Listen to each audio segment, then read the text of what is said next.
Hello friends नमस्कार मु हरमोहन स्वागत करुच्ची आपको लाइव ओडिशा रिपोर्ट को। फ्रेंड्स आज हूँ 15 जुलाई बुधवार सकाळ 22टी गुरुत्वपूर्ण खबर उपर नजर पकाइबा।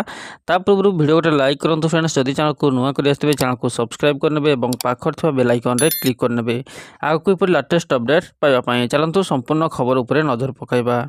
प्रथम खबर, राज्य कैबिनेट बड़ निष्पत्ति 7 विभाग 13 प्रस्ताव को मिला मंजूरी।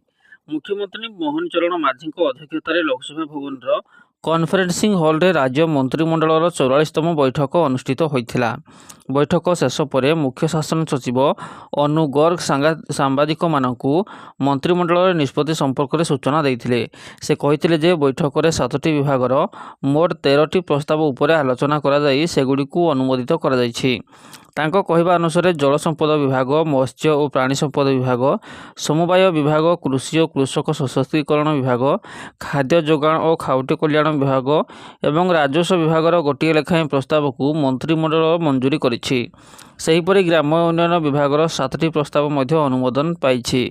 राज्य में सड़क संयोग व्यवस्था को आहुरी सुदृढ़ करने ओडिशा मंत्रिमंडल मुख्यमंत्री सड़क योजना कनेक्टिंग मिसिंग रोड लिंक्स योजना को अनुमोदन करिछि। एही गुरुत्वपूर्ण योजना 2025-26 रु 2029-30 पर्यंत 5 वर्ष धरी कार्यकारी कराजिबो। एथिपाई सरकार 1917 कोटी टंका व्यय करिवे। एही योजना रे प्राय 3850 किलोमीटर सड़क निर्माण करा जाई राज्यर विभिन्न अंचल रे थिबा असंपूर्ण सड़क संयोग को पूरण कराजिबो। परवर्ती खबर, आसंता 24 घंटे सृष्टि हेबो लघुचाप प्रभाव में राज्य में भीषण वर्षा पाई रेड अलर्ट जारी कला पाणीपाग विभाग। 48 घंटा पाई रेड अलर्ट रही बेले 4 दिन जाए प्रबल वर्षा नहीं चेतावनी देछि पाणीपाग विभाग। तेबे वर्तमान उत्तर बंगोपसागर और ता पाखापाखि दक्षिण बांग्लादेश पाखरे उपर वायु घूर्णिबलय सक्रिय रही। समुद्र पतन ठारू 7.6 उच्चता पर्यंत रही बेले उत्तर पश्चिम को ढलिकी रही। यार प्रभाव में आसंता 24 घंटा मध्य एक लघुचाप क्षेत्र सृष्टि होवार संभावना रही। उत्तर बंगोपसागर एवं यार निकटवर्ती पश्चिम बांग्लादेश उपकूल में सृष्टि होब लघुचाप। यार प्रभाव में आगामी 4 दिन जाए प्रबल अति प्रबल और अत्यधिक प्रबल वर्षा नहीं चेतावनी देछि पाणीपाग विभाग। आसंता 24 घंटे जगतसिंहपुर, केन्द्रापड़ा, भद्रक यह 3 जिले में भीषण वर्षा 20 सेमी ऊर्ध्व नहीं रेड अलर्ट जारी करिछि पाणीपाग विभाग। सेहीपरि प्रबल अति प्रबल वर्षा को नहीं गंजाम, गजपति, नयागढ़, खोर्धा, पुरी, कटक, बालेश्वर, जाजपुर, मयूरभंज और केन्दुझर यही 10 जिले में प्रबल अति प्रबल वर्षा 12 रु 20 को नहीं ऑरेंज वार्निंग जारी करिछि पाणीपाग विभाग। सेहीपरि रायगड़ा, कंधमाल, बौद्ध, अनुगुल, ढेंकानाल, देवगढ़ और सुंदरगढ़ यही 7 जिले में प्रबल वर्षा नहीं येलो वार्निंग जारी करिछि पाणीपाग विभाग। सेहीपरि आसंताकाली जगतसिंहपुर रे भीषण वर्षा नहीं रेड अलर्ट थिबा बेले कंधमाल, नयागढ़, खोर्धा, कटक, पुरी, केन्द्रापड़ा, भद्रक, जाजपुर और केन्दुझर रे प्रबल अति प्रबल वर्षा पाई ऑरेंज वार्निंग जारी करिछि विभाग। परवर्ती खबर, 1213टी सरकारी पदवी पूरण पर प्रकाश पाइला नियुक्ति विज्ञप्ति। आर्मड जानवाहन निगम लिमिटेड 2026 वर्ष पर नियुक्ति प्रक्रिया आरंभ करिछि। एही नियुक्ति अभियान में मोट 1213 पदवी पर योग्य प्रार्थी को चयन कराजिबो। एही नियुक्ति प्रक्रिया ITI पास करिथिबा छात्र छात्री ठारू आरंभ करी इंजीनियरिंग, चार्टर्ड अकाउंटेंट, मानव संबल, मार्केटिंग एवं साइबर सुरक्षा भली क्षेत्र में अभिज्ञ प्रार्थीक पई सुवर्ण सुजोग नहीं आछि। एही नियुक्ति अभियान अधीन में सर्वाधिक 1005 पदवी जूनियर टेक्नीशियन पदवी पूरण हेबो। एथिसहित 208टी पदवी junior manager, assistant manager, deputy manager, senior manager, consultant एवं अतिरिक्त जेनेराल मैनेजर भली कार्यनिर्वाही वर्ग पर पदवी धार्य कर। आग्रही एवं योग्य प्रार्थी माने 2024 जुलाई 11 रु जुलाई 25 पर्यंत ऑनलाइन रे आवेदन करिपारिबे। परवर्ती खबर, केजी रु पीजी मागणा शिक्षा को नहीं द्वंद्व दूर कले सरकार। उच्च शिक्षा विभाग पक्षर आसिला SOP। आर्थिक अनग्रसरता पाई केही उच्च शिक्षारु वंचित हेबे नाही। कॉलेज निज मन इच्छा फी बढ़ाई पारिबेनी। प्रथम राउंड एडमिशन रे जेउ पिला माने फी देई सारिसंती सेमानकु रिफंड हेबो। ए वर्षर रीएडमिशन साम्स माध्यम रे कराजिबो। जो अकाउंट रु टंका आसी सही अकाउंट को टंका फेरीजिबो। यह द्वारा कौन सी कॉलेज उपरे आर्थिक चाप पड़िबनी। सरकार समस्त ସହାୟତା ଯୋଗାଇ ଦେବେ। କଲେଜମାନଙ୍କୁ ପ୍ରତି ଶିକ୍ଷାବର୍ଷରେ କିସ୍ତି ହିସାବରେ ପିଲାଙ୍କ ଟଙ୍କା ଦିଆଯିବ। ଆଡ଼ମିସନ୍ ପରେ 10% ପ୍ରତିଶତ, ଦ୍ୱିତୀୟରେ 15% ଓ ଏହାପରେ 25% ଭାବେ ଟଙ୍କା ପ୍ରଦାନ କରାଯିବ।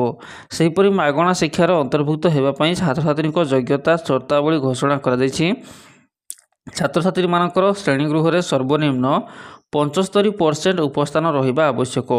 କୌଣସି ପରିସ୍ଥିତିରେ କୋହଳ କରାଗଲେ ସର୍ବନିମ୍ନ 65 ଉପସ୍ଥାନ ବାଧ୍ୟତାମୂଳକ, ନହେଲେ ଏହି ଯୋଜନାରୁ ଛାତ୍ରଛାତ୍ରୀ ବାଦ ପଡ଼ିବେ।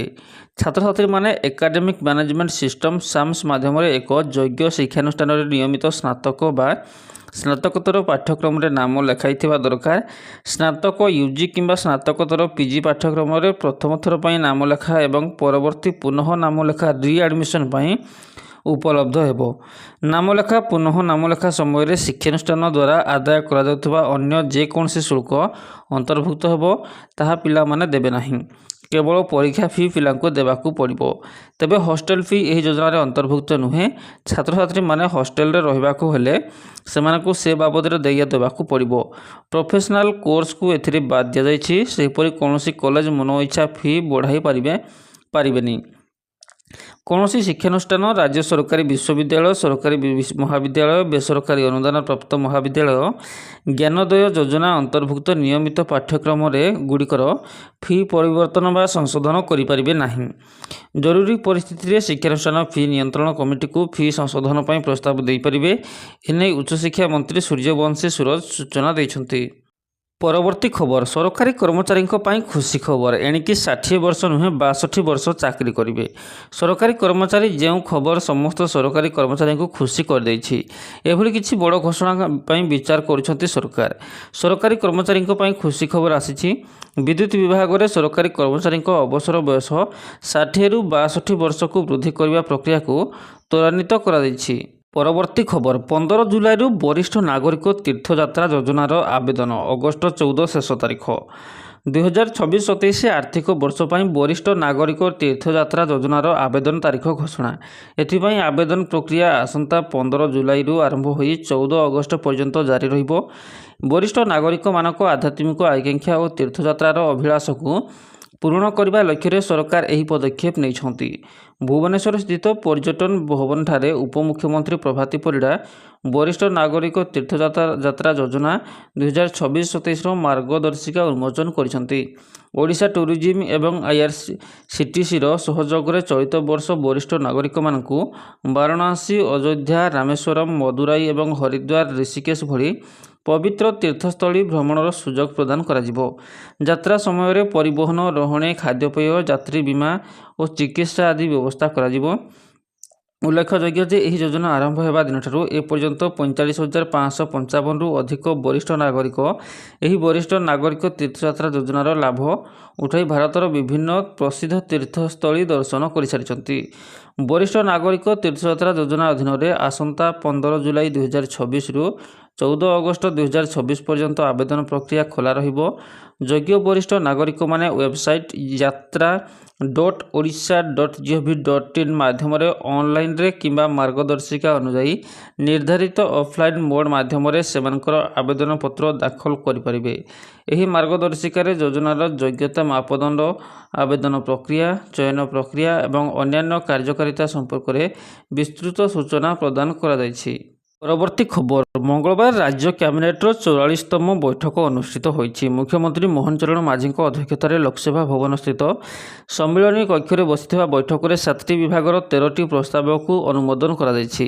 ତେବେ ଗ୍ରାମ ଉନ୍ନୟନ ବିଭାଗର ସର୍ବାଧିକ 7ଟି ପ୍ରସ୍ତାବ ପାରିତ ହୋଇଛି। ସେହିଭଳି ଜଳସମ୍ପଦ ବିଭାଗର 1ଟି, ମତ୍ସ୍ୟ ଓ ପ୍ରାଣୀ ସମ୍ପଦ ବିଭାଗର 1ଟି, ସମବାୟ 1ଟି, କୃଷି ଓ ସଶକ୍ତିକରଣ 1, ଖାଦ୍ୟ ଯୋଗାଣ ଓ ଖାଉଟି କଲ୍ୟାଣ 1, ରାଜସ୍ୱ ବିଭାଗର 1ଟି ପ୍ରସ୍ତାବକୁ ମିଶାଇ ମୋଟ 7ଟି ବିଭାଗର ମୋଟ 13ଟି ପ୍ରସ୍ତାବକୁ ଅନୁମୋଦନ କରାଯାଇଛି। ମୁଖ୍ୟମନ୍ତ୍ରୀ ସଡ଼କ ଯୋଜନା 5 ବର୍ଷ ପାଇଁ ବୃଦ୍ଧି। କ୍ୟାବିନେଟ୍ ବୈଠକରେ ମୁଖ୍ୟମନ୍ତ୍ରୀ ସଡ଼କ ଯୋଜନାକୁ 5 ବର୍ଷ ପାଇଁ ବୃଦ୍ଧି କରାଯାଇଛି। ଏଥିପାଇଁ 1,000 କୋଟି ଟଙ୍କାର ବ୍ୟୟ ଅଟକ ରହିଥିବା ବେଳେ ଏହା ଅଧୀନରେ ସରକାର 4,600 କିଲୋମିଟର ରାସ୍ତା ତିଆରି ପାଇଁ ଲକ୍ଷ୍ୟ ରଖିଛନ୍ତି। ଆହୁରି ମଧ୍ୟ ମୁଖ୍ୟମନ୍ତ୍ରୀ ସଡ଼କ ଯୋଜନା ଅଧୀନରେ ଗ୍ରାମ୍ୟ ଉନ୍ନୟନ ଅଧୀନସ୍ଥ ରାସ୍ତାର ଉନ୍ନତୀକରଣ କରାଯିବ।